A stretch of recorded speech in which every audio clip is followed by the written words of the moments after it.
अस्सलाम वालेकुम नाज़रीन, मैं हूं रिजवान जाफ़र। प्रोग्राम अवामी एक्सप्रेस के साथ 23 मार्च 1940 को करारदाद पाकिस्तान पेश हुई और आज जो है 23 मार्च 2012 नौजवानों के साथ हम मौजूद हैं।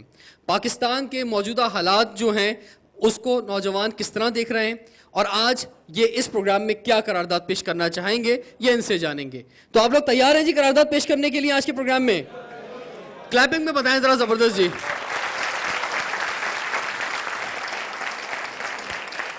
पांच बहुत ही मोहतरम गेस्ट हमारे साथ हैं, मैं इनका तारुफ कराना चाहूंगा।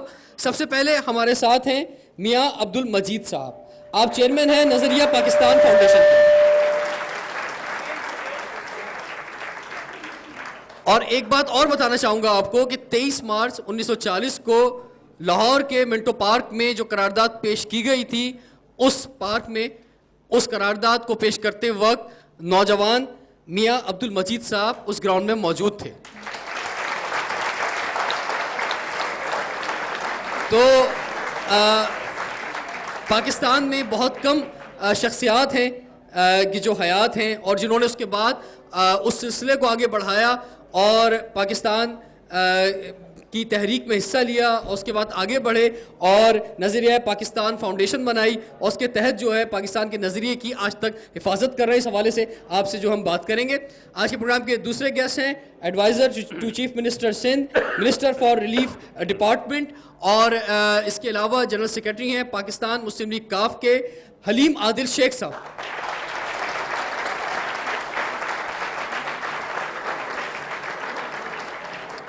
हमारे साथ हैं minister for industries and commerce government of Sindh, Muttahida Qaumi Movement से आपका ताल्लुक, रऊफ सिद्दीकी साहब।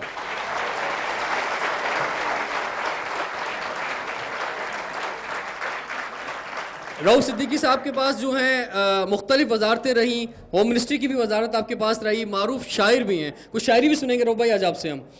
हमारे साथ हैं शमीम काज़मी साहिबा, आप first lady marketing of Pakistan हैं, सोशल वर्कर हैं। शमीम काज़मी साहिबा को वेलकम कहते हैं जी प्रोग्राम में। पाकिस्तान तहरीक इंसाफ सूबा सिंध के प्रेसिडेंट नईमुल हक साहब हमारे साथ हैं जी।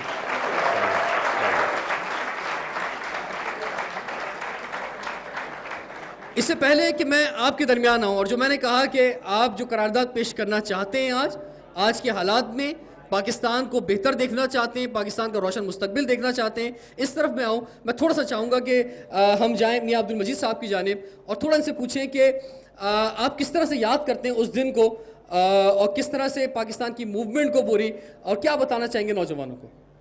देखिए जी, उस वक़्त मेरी उम्र 7 साल की थी जी। तो हमारा तल्लुक़ जो है वो गुजरांवाले से 12 मील दूर एक गांव से है। कच्ची सड़कें हैं होती थी उस वक़्त और वहाँ से मेरे वालिद साहब जो थे वो टीचर थे, वर्नैकुलर टीचर थे स्कूल में। उन्होंने मुझे कहा कि बेटा आपको मैं एक ऐसी जगह पे लेके जा रहा हूँ जो आप ज़िंदगी भर याद रखोगे। तो मैंने कहा जी क्या? उन्होंने कहा चलें लाहौर चलते हैं, वहाँ पे कॉन्फ्रेंस हो रही है तो उसमें आपको शिरकत करनी है। तो हम लाहौर में अपने वालिद साहब के पास साथ आए थे और मुझे जब नज़र आता है एक बहुत बड़ा पंडाल था वहाँ पे। इतना बड़ा पंडाल था कि एक गांव से बच्चा आया हो तो उसको अगर आप अंदाज़ा करें कि वो कितना बड़ा पंडाल था तो वो आपको क्या बताएगा कितना बड़ा पंडाल था। लेकिन उसके जोश व खरोश जो था वो काबिल दीद था कि बाहर भी नौजवान खड़े थे, अंदर भी नौजवान खड़े थे, सारे पाकिस्तान के जो बड़े बड़े लीडर थे वहाँ स्टेज पे बैठे हुए थे। और एक चीज़ मुझे अभी तक याद है, वो ये है कि एक तराना उस वक्त चल रहा था जो बार बार रिपीट हो रहा था कि मिल्लत का पासबां है मोहम्मद अली जिना। वो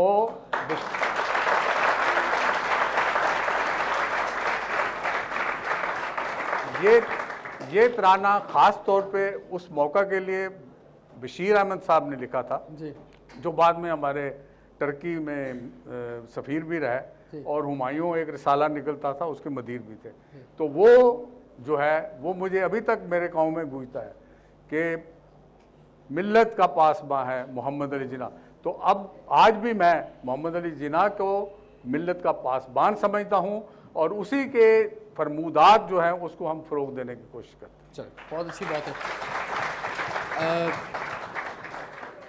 ये जो तारीख की तरफ जो है वो जाना बड़ा ज़रूरी होता है, ताकि नौजवान जो हैं जब तक तारीख से के साथ वाबस्ता नहीं होंगे, मजबूत नहीं होंगे, तो वो आज की और आने वाले कल की जो बुनियाद नहीं रख सकेंगे। जी, इससे पहले कि मैं कुछ और गेस्ट की जानिब जाऊँ, मैं चाहूँगा कि आज आप क्या करारदाद पेश करना चाह रहे हैं, क्या विज़न है, उसको हम जानना चाहेंगे आपसे। जी, कौन कौन पेश करना चाहेगा? अस्सलाम वालेकुम, मेरा नाम अरसलान आलम है। मैं आज ये कहना चाहूँगा कि एक तो बेरोज़गारी का मसला हल होना चाहिए, सेहत का मसला हल होना चाहिए और तालीम का मसला हल होना चाहिए। और दूसरी बात मैं ये कहूँगा, जो यूथ के साथ नाइंसाफ़ी हो रही है, किरायों में ख़ास तौर पे यूथ के लिए कमी होनी चाहिए और हर चीज़ में, चाहे वो कॉलेज लेवल पे हो, चाहे यूनिवर्सिटी लेवल पे, हर लेवल पे यूथ के लिए ख़ास तौर पर होना चाहिए, क्योंकि यूथ के लिए इस वक्त कुछ नहीं हो रहा। यूथ इस वक्त रुल रही है, इस वक्त बेरोज़गार है यूथ। मैं इतना ही कहना चाहूँगा। ठीक ठीक, गुड। जी,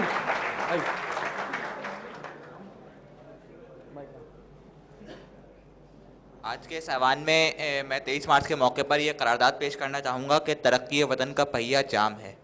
तो इसके मौके पर कि मुल्क जब तरक्की तभी करता है जब हर साल जून में हुकूमत बजट देती है, तो तरक्की का ज़ामिन वो बजट होता है।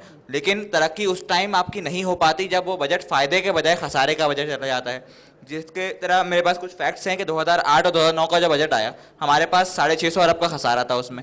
2009 और 10 का बजट आया, उसमें हमारे पास 929 अरब का खसारा था। फिर हमारे पास अभी जो मौजूदा बजट है, इसमें 950 का खसारा है। तो इस तरह से अगर तरक्की करना है तो फिर तो लाजमी यही कहूँगा कि तरक्की का पहिया जाम है। तो बेहतरी गुजारिश यही है कि मुल्क की तरक्की तभी बेहतर होगी जब ये कर्जे ना लिए जाएँ, और कर्जे तभी हम नहीं ले सकते जब हमारा बजट बेहतर हो। ठीक ठीक ठीक है। जी, आपकी राय?